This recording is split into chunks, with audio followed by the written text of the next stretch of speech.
Dès l'arrivée du printemps et une fois par mois jusqu'à l'automne, les scientifiques et techniciens de l'EID relèvent les nombreux pièges à moustiques disséminés sur la façade atlantique.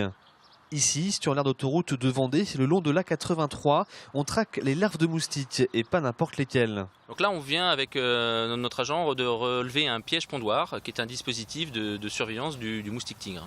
Parallèlement au piège pondoir, nous disposons de deux types de pièges automatiques pour capturer les moustiques adultes que l'on dispose dans la végétation. Les pièges ont des attractants spécifiques pour les moustiques et ils sont aspirés par un petit ventilateur. Et donc on les relève de la même manière tous les mois pour vérifier la présence ou l'absence de ce moustique.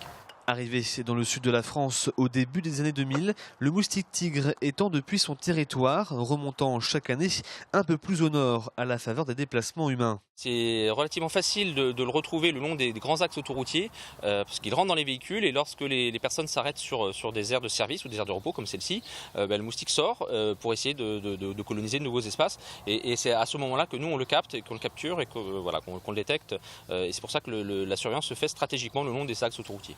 Observé en Charente-Maritime en 2013, le moustique tigre représente une véritable menace pour la santé publique, car vecteur de maladies comme la dengue ou le chikungunya.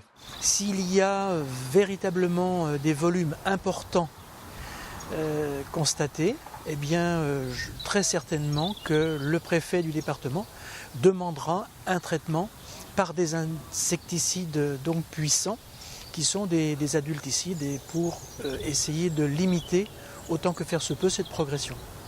Pour l'heure, le moustique tigre n'a encore jamais été observé dans notre département, mais c'est déjà très bien implanté en Gironde.